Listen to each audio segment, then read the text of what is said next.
called White Working Class and Alienated. If you're one of them, pick up the phone tonight.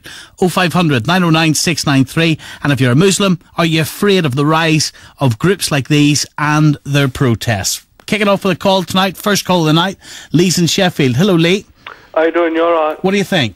Well, what I'm saying is that these people that's been on television tonight, I do not feel they represent England. No way whatsoever.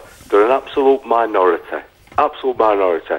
The people in England are not fascist people. But the people in England, I feel, at the moment, the people that I talk to are living in inner city Sheffield. We feel that we are ashamed of being English. We cannot express what being English is about. You're from Northern Ireland, aren't you, Mark? Yes. What does it mean to you to be Northern Irish? Oh, hold on, let's concentrate on you, forget about me. What are you talking about? You're ashamed. Who's stopping you expressing your English heritage?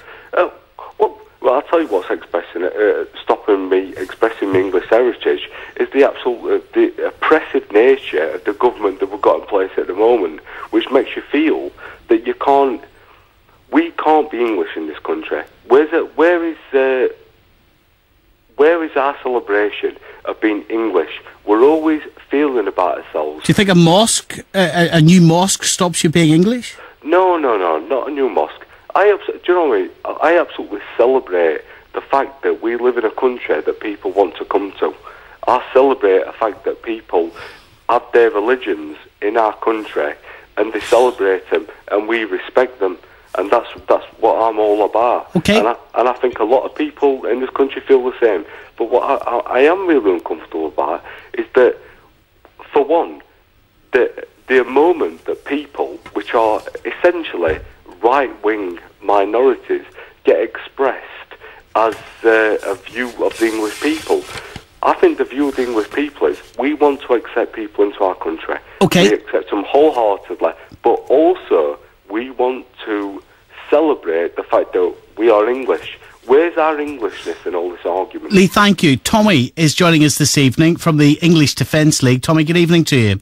Yeah, good evening. And Mohammed Shafiq from the Ramadan Foundation. Mohammed, evening to you again. Good evening, Stephen. Nice to have you both with us. How come in the... What has there been, Tommy? Something like 6 demonstrations by your lot in the summer months, and there's been violence at every one of them. Do you think that's a coincidence? Well, you're wrong, actually. There hasn't been violence in every one of them. Let me just clarify, first of all, the English Defence League is not a fascist or a racist organisation. It's an organisation that's come about because, let's face it, we've got Muslim extremists in our universities, in our colleges, on our street corners. In every town and city that has a Muslim community, they have active jihadists, promoting hatred, promoting against our country, planning to overthrow our country. That's in their heads. And the government, we've sat back for 10 to 15 years to see what the government are going to do about this. We actually, the turning point was in Birmingham on the 6th of June, the same extremist organisation who came out and insulted our soldiers in Luton, the same group held an Islamic roadshow. The Islamic roadshow that is travelling the country, they set up in different city centres. They had a 10-foot long by 3-foot high banner which read Jesus was a Muslim. Now, our point is we want law implemented equally across all communities. Now, if we went into city centres and we held up banners that said Allah was a Jew or Allah was a Christian, we would expect rightly to be arrested for inciting religious hatred. So you're telling me that every member of the EDL, Tommy, is a devout Christian protecting the name of Jesus? No, I'm not. What I'm telling you is that if we done it, we'd be arrested. So Anjem Chowdhury should have been arrested for inciting religious hatred. And what he did that day, he took an 11-year-old child who was shopping in the city centre, he got him up on stage and he made him convert to Islam. Now, it's worrying that we've got Muslims converting non-Muslims to Islam if they're under the age of criminality, like 11 years old. I've seen the footage, Tommy, yes, as have many people who are listening to this programme tonight, yes, of some of the protests that you and your members have engaged in. When you're shouting at innocent Muslims Muslim bombers off our streets. Why are you shouting that at innocent Muslims? We're shouting it. The first one in Birmingham, there was no Muslims inside. We've got the police all around us. And as you said, violence was at each of our protests. The first protest we had in Birmingham, we had 100 people there. There was no arrest and no violence. The reason why there was no arrest and no violence was because there was no UAF presence there to attack us. There was no groups of Muslims with banners. Said violence was at each of our protests. The first protest we had in Birmingham, we had 100 people there. There was no arrest and no violence. The reason why there was no arrest and no violence was because there was no UAF presence there to attack us. There was no groups of Muslims with balaclavas with rocks thrown at the police for 2 hours. There was none of that, so we had a peaceful protest. Both of our last protests in Birmingham would have been peaceful. If the UAF want to come out and protest, why don't they protest on a different day to what we're protesting, unless they want a head-on violent collision? Have you got a protest outside a mosque? No, we didn't. That was the Islamic... that wasn't our organisation. Affiliated organisation.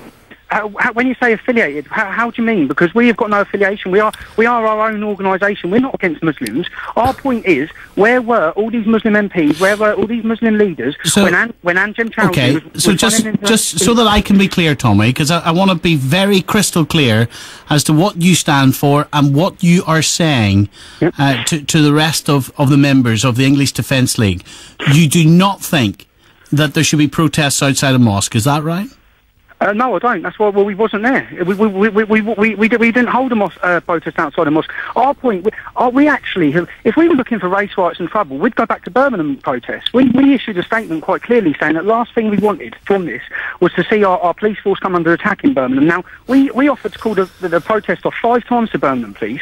We were also guaranteed that on the day that there was not going to be no counter demonstration on the day. And when we turned up in the city, we were confronted everywhere by large groups of Muslim youths with balaclavas, with bricks, with bottles, with poles, with bits of wood, attacking people. That's the reality. But Tommy, the reality is somewhat different. Let's just look at the English Defence League. We know that at the Luton riots, hold on, no. Tommy, you've got to let Mohammed put his point to you. You got a good run there. At the Luton riot and in the Birmingham riots, there were people from the English Defence League shouting out. I got it here. Shouting out, "I hate Pakis more than you." There is no doubt, and there were Nazi salutes. There were people making slogans, and wherever there have been the English Defence League, there have been violence and there has been hatred. Now, I do accept that there are some within the minority communities who have used this as an excuse to whip up violence, and I condemn that strongly.